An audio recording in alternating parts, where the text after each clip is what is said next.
रवि एक गरीब मजदूर था जो दिन रात मेहनत कर मुश्किल से कुछ पैसे कमाता था, जिससे उसका परिवार किसी तरह जीवन यापन कर पाता। उसके परिवार में उसकी पत्नी सीमा, 2 बच्चे और एक बुजुर्ग माँ थी। रवि का गांव एक ऐसे क्षेत्र में था जहां गर्मियों में तापमान बहुत अधिक हो जाता था। अब गर्मी का मौसम आ चुका था और दिन ब दिन गर्मी बढ़ती जा रही थी। रवि को मजदूरी करनी पड़ती थी, लेकिन गर्मी के कारण काम करना बेहद कठिन हो गया था। सबसे बड़ी समस्या यह थी कि बढ़ती गर्मी के कारण लोगों ने अपने काम काज भी कम कर दिए थे, जिससे रवि को काम मिलना मुश्किल हो गया। घर का खर्च चलाना अब बेहद कठिन हो गया था। एक दिन रवि अपनी पत्नी सीमा से बोला, अब तो परेशानी बढ़ती जा रही है।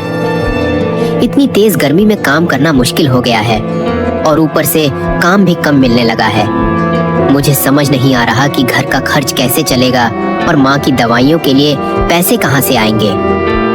सीमा ने उसे सांत्वना देते हुए कहा, मैं भी काम की तलाश में इधर से उधर घूम रही हूँ, लेकिन मुझे भी कोई काम नहीं मिल रहा।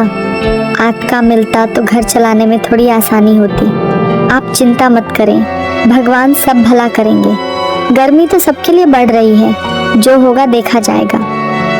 तभी वहाँ पर रवि का बेटा आ जाता है। पिताजी, दिन भर बहुत गर्मी होती है और रात को भी ठीक से नींद नहीं आती। भले ही 2 दिन का राशन कम लाइए, पर हमारे लिए एक पंखा लेकर आना। ये सुनकर रवि की आंखों में आंसू आ जाते हैं। पर रवि की चिंता कम नहीं हुई। अगले दिन वह मजदूरी की तलाश में निकला, लेकिन उसे कोई काम नहीं मिला। वह अपने कुछ साथियों के साथ बैठकर बात करने लगा।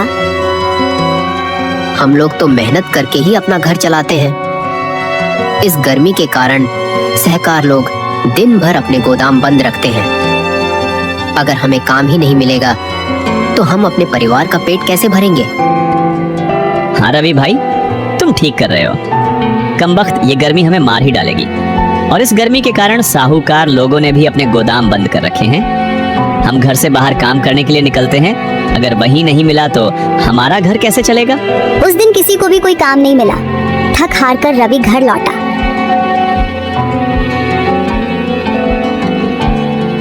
लगता है ये गर्मी हमें मारकर ही मानेगी। सभी साहूकार लोग बढ़ती गर्मी के कारण दुकान बंद रखकर दिन भर घर में एसी और कूलर के नीचे ठंडी हवा खा रहे हैं।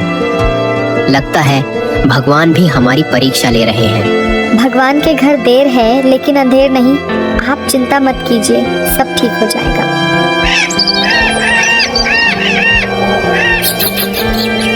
अगली सुबह वह फिर मजदूरी की तलाश में निकला और बड़ी मुश्किल से एक गोदाम में सामान ढोने का काम मिला।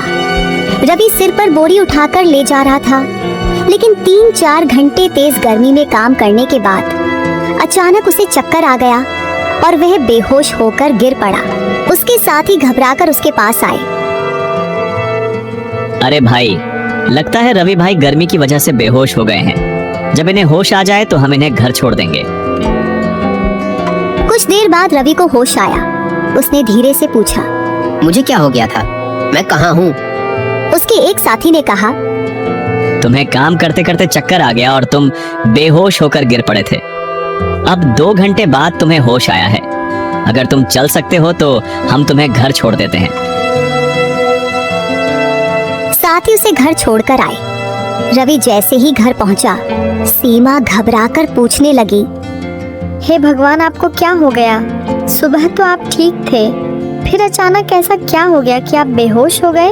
रवि ने कमजोर आवाज में कहा, गर्मी इतनी बढ़ गई है कि काम करते करते अचानक चक्कर आ गया और मैं गिर पड़ा। मेरे साथियों ने मुझे उठाया और पानी पिलाया, तब जाकर मुझे होश आया। अब तो इतनी कमजोरी महसूस हो रही है कि उठ भी नहीं पा रहा।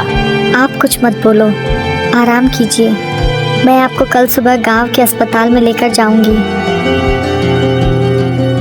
अगले दिन सीमा उसे गांव के अस्पताल ले गई। डॉक्टर ने जांच करने के बाद कहा, देखिए, रवि को तेज गर्मी की वजह से चक्कर आया है। शरीर में पानी की कमी हो गई है, इन्हें कम से कम 1 हफ्ते तक आराम करना होगा और ज्यादा धूप में जाने से बचना होगा। अगर ज्यादा गर्मी में बाहर गए तो हालत और खराब हो सकती है। डॉक्टर की बात सुनकर रवि चिंता में पड़ गया।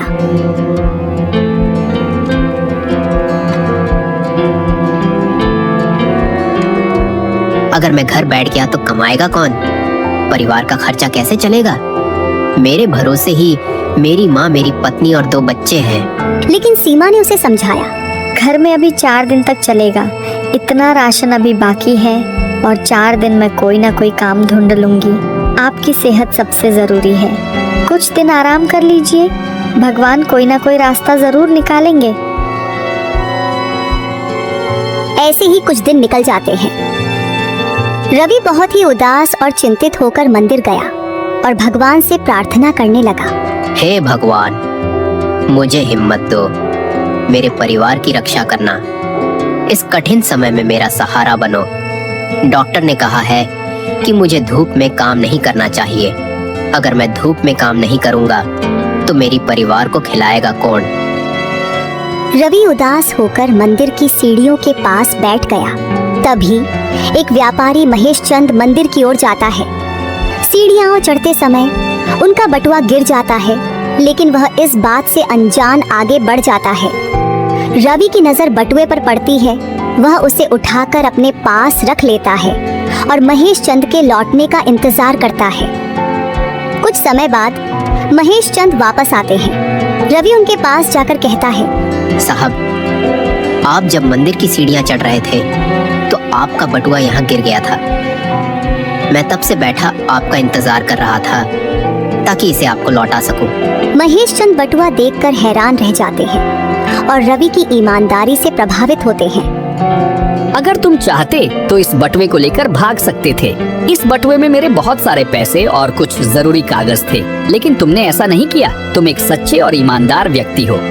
वे उसे इनाम के तौर पर कुछ पैसे देना चाहते थे, लेकिन रवि विनम्रता से इनकार कर देता है। नहीं नहीं साहब, ये बटुआ आपका है।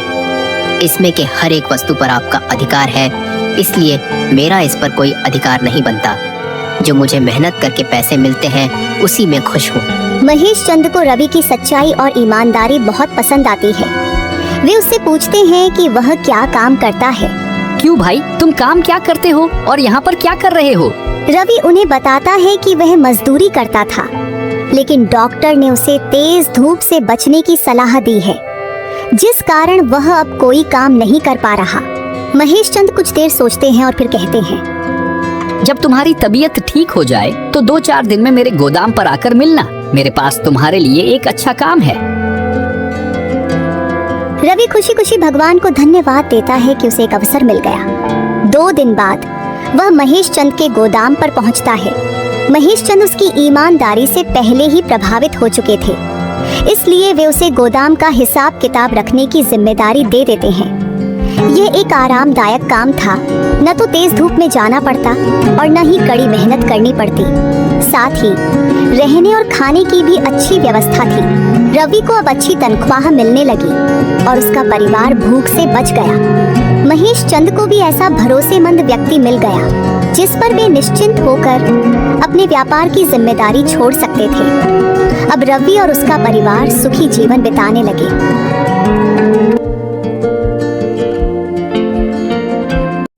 अनपढ़ बहू। सीतापुर गांव में रेवती नाम की औरत अपने 2 बेटे अरुण और वरुण के साथ रहती थी। उन दोनों की शादी हो चुकी थी।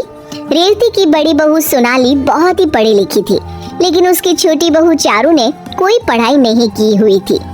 सोनाली चारू को हमेशा ही ताने मारती रहती और उसे उसके अनपढ़ होने का एहसास दिलाती रहती। चारू, कल मेरी कुछ दोस्त आएंगी घर पर। अच्छा भाभी, तो क्या तैयारी करनी है उनके लिए? हाँ, मुझे बाजार से सामान भी मंगाना है। एक काम करती हूँ, ऑर्डर कर देती हूँ। ऑर्डर? अरे मैं ले आती हूँ ना भाभी मार्केट से, आप मुझे बता दीजिए। अरे आजकल मोबाइल से सब ऑर्डर हो जाता है। क्या चारू, तुम्हें इतना भी नहीं पता? नहीं भाभी, पर आप सिखाओगी तो मैं सीख जाऊंगी। तुमने पढ़ाई लिखाई तो की नहीं, ये सब क्या सीखोगी तुम, छोड़ो। चारू सोनाली की बातों से काफी दुखी हो जाती है और पार्टी की तैयारी में लग जाती है। अगले दिन सोनाली की सहेलियां उसके घर आती हैं। पार्टी चल रही होती है और सोनाली जानबूझकर चारू को अपनी पढ़ी लिखी इंग्लिश बोलने वाली सहेलियों से मिलवाती है। Richa, she's Charu. She's my brother-in-law's wife. Hi Charu, how are you?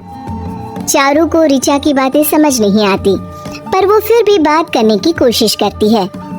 मैं fine. You? Yes, I'm good too. So what you doing these days? माफ कीजिएगा, मुझे अंग्रेजी भाषा नहीं आती। Oh, I'm really sorry, Charu. Sonali को चारू की बेइज्जती होते देख बहुत अच्छा लग रहा होता है, पर चारू को बहुत ही शर्मिंदगी महसूस होती है। किचन में चारू बहुत उदास खड़ी होती है, तभी उसकी सास रेवती उसके पास आती है। क्या हुआ बहू, तू इतनी उदास क्यों खड़ी है? कुछ नहीं मम्मी जी, वो सोनाली भाभी की पार्टी चल रही है ना बाहर, मुझे समझ ही नहीं आ रहा कि किससे क्या बात करूं। अरे बहू, इसमें समझ ना आने वाली बात क्या है? चलो हम दोनों चलते हैं, इससे तुम्हें बुरा भी नहीं लगेगा। नहीं माँ जी, रहने दीजिए, सोनाली भाभी को शर्मिंदा होना पड़ेगा मेरी वजह से। चारू वहाँ से चली जाती है। अरुण और सोनाली के बीच झगड़ा हो जाता है। तुमने आज पार्टी में कितना खर्चा कर दिया सोनाली, और उस पर भी तुम्हें और पैसे चाहिए? देखो, मुझे ज्यादा ताने मारने की जरूरत नहीं है, मैं नौकरी करती हूँ, समझे? वो तो मेरे पैसे खत्म हो गए हैं, इसलिए तुमसे मांग रही हूँ। हाँ, तो कौन सा वो पैसे किसी काम आए हैं? घर पर तो तुम देती नहीं हो एक भी पैसा, पता नहीं कहाँ खर्च करती हो। तुमसे अच्छी तो चारू है, कम से कम वरुण का ऐसा खर्चा तो नहीं कराती। अरुण और सोनाली इतना तेज लड़ रहे होते हैं कि उनकी आवाज बाहर तक आ रही होती है। चारू वहाँ साफ सफाई कर रही होती है। मैं चारू की तरह अनपढ़ नहीं हूँ, आज के जमाने की पढ़ी लिखी लड़की हूँ, समझे? मेरी तुलना उससे मत करना। हाँ। चारू को ये सुनकर बहुत बुरा लगता है। वो रोते हुए अपने कमरे में चली जाती है। एक दिन रेवती और उसकी दोनों बहुएं घर पर होती हैं। बड़े दिन हुए पकोड़े खाए, आज बहुओं को अपने हाथों के पकोड़े बनाकर खिलाती हूँ। रेवती जैसे ही कढ़ाई में पकोड़े डालती है, थोड़ा सा तेल उसके हाथ पर गिर जाता है और वो जोर से चिल्लाने लगती है। तभी चारू और सोनाली रसोई में आ जाते हैं। सोनाली को समझ नहीं आता कि क्या करे, पर चारू जल्दी से फ्रिज से ठंडा पानी निकालती है और रेवती के हाथ पर डालने लगती है। मम्मी जी, ये हाथ को आप सीधा रखिए, मैं पानी डाल रही हूँ। अरे ये क्या कर रही हो तुम? इससे मम्मी जी के हाथ पे छाले नहीं पड़ेंगे, और आप ना जल्दी से डॉक्टर को फोन लगाइए। हाँ। सोनाली डॉक्टर को फोन लगाती है और डॉक्टर घर पर आते हैं। वे रेवती के हाथ पर दवाई लगाते हैं और कुछ दवाई भी लिख कर देते हैं। ये दवाई आप ले आइएगा अभी ही। जी डॉक्टर, आपकी फीस? 2000। मेरे पास तो अभी इतने पैसे नहीं हैं, तुम्हारे पास है क्या सोनाली? नहीं माँ जी, मेरी सैलरी खत्म हो गई है, लेकिन मैं इनके एटीएम से निकाल कर आती हूँ। डॉक्टर, अब 10 मिनट रुक जाइए ना प्लीज। डॉक्टर, ये लीजिए, मेरे पास है। डॉक्टर फीस लेकर चले जाते हैं। ये लीजिए भाभी और पैसे, और मम्मी जी की दवाइयाँ ले आइए। अरे, तेरे पास इतने पैसे थे? हाँ मम्मी जी, ये पैसे मैंने घर खर्च से बचाए थे।